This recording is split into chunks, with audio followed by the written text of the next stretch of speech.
commenté de temps en temps par Emmanuel Billier-Gauthier. Bonjour Philippe. Bonjour Emmanuel. Aujourd'hui Philippe, comme annoncé la semaine dernière, vous allez nous parler d'un roman de Rachel Kahn intitulé Racé. Je rappelle que Rachel Kahn, avant d'être autrice et d'avoir de multiples activités, a été donc une jeune athlète de haut niveau, spécialisée, figurez-vous, en athlétisme, en sprint et en triple saut. Comme quoi, elle a même atteint des podiums en championnat de France. Mais revenons à son livre, s'il vous plaît. Oui, en effet, moi je n'ai pas atteint ce genre de sommet-là. En tout cas, Rachel Kahn, donc, c'est un essai qu'elle nous propose, un court essai, donc, vous l'avez dit, juriste, scénariste, actrice, danseuse, ancienne athlète.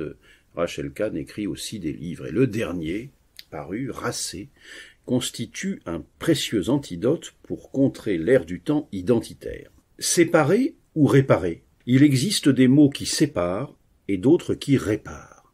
Rachel Kahn a choisi son camp. C'est ainsi qu'elle oppose l'idée d'être racée, concept fait d'addition, à celle de raciser, qui exalte le repli identitaire.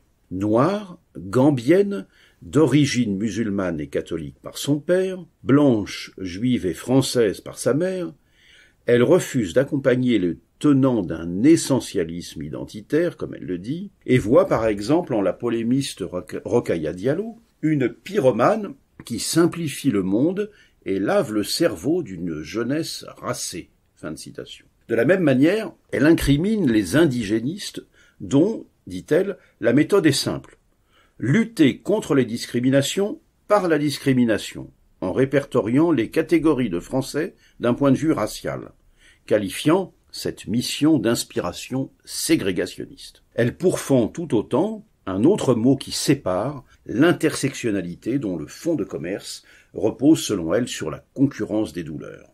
Alors entre ceux qui séparent et les mots fourre-tout qui ne vont nulle part, Rachel Kahn fait œuvre utile en suggérant de se défier des normes langagières fabriquées par les entrepreneurs identitaires qui ont colonisé le registre lexical des responsables politiques et des prescripteurs médiatiques. Il en est ainsi du mot « minorité », dont elle observe que les communautaristes ont compris que cette notion est un levier.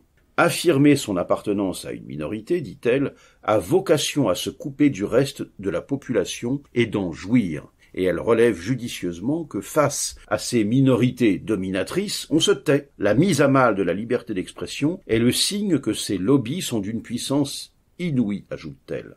Dans notre système démocratique déphasé, l'objectif n'est plus de gagner par la majorité, mais bien de devenir des minoritaires en majorité. Fin de citation.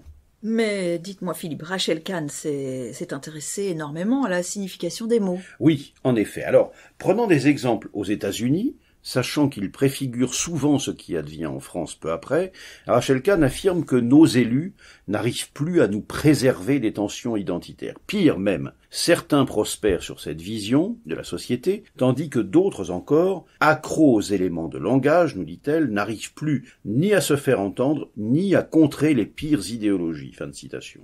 Et dans une foire aux bons sentiments, comme elle le dit, ils garnissent leur discours des termes bienveillants, inclusif, mixité, diversité, faire société ou encore vivre ensemble. Elle nous dit, à ces mots vides correspondent des actes inactifs, et avec le sens de la formule qui la caractérise. Et, nous dit-elle encore, le vivre ensemble reste le placebo générique d'une pensée qui ne pense rien, penser E-N-S-E au début, et puis qui ne pense rien comme un pansement P-A-N-S-E pour le suivant. Aucun engagement, nous dit-elle, aucune responsabilité, l'important est d'avoir bonne conscience. Autre mot chéri par le discours public, nous dit encore Rachel Kahn, celui de diversité, qui tout en achetant la paix sociale, offre une base solide aux quotas. Elle contre-attaque.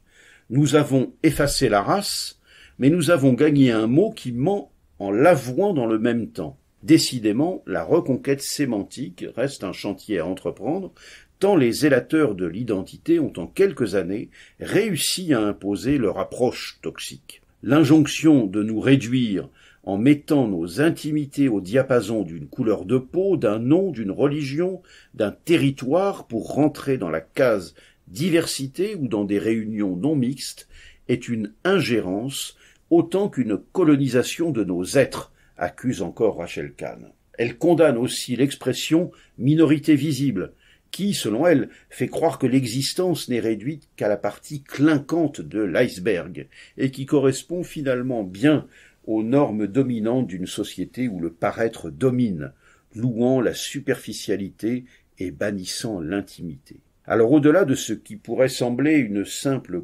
controverse théorique, Rachel Kahn pose avec clarté les enjeux du débat et les risques contenus dans ces dérives. Selon elle, pour les identitaires fidèles aux pires périodes de l'histoire, toute singularité qui s'exprime en tant que telle est une trahison à l'unité du groupe. Ce dernier doit être homogène. Alors pour ceux qui voudraient résister à cette logique, la lecture de Racé fournira, on l'a compris, de puissants arguments. Rachel Kahn, Racé, paru aux éditions de l'Observatoire, 160 pages, 16 €. Merci Philippe pour cette chronique engagée et percutante. J'ajoute juste, puisque nous avons une autre émission sur notre chaîne Laïcidad, une émission philosophique avec Charles Coutel, une émission qui s'appelle Xenia, que vous pouvez écouter tous les 15 jours, que notre ami Charles Coutel avait déjà évoqué ces mots valises, ces mots fourre-tout, qui veulent tout dire et rien dire, et qui surtout mettre les gens dans des cases. Je veux bien parler des mots bienveillants, inclusifs, mixité, diversité, faire société. Et le pire pour Charles Coutel, c'est bien le vivre ensemble. Oh oui. Merci Philippe. Et comme tout le monde est d'accord, Charles Coutel, si vous nous entendez. On vous salue et on vous encourage. Bonne semaine Philippe. Dans la prochaine chronique, vous nous parlerez de Laurent Escure pour un livre intitulé « Cultivons le jeu démocratique pour une immunité collective ».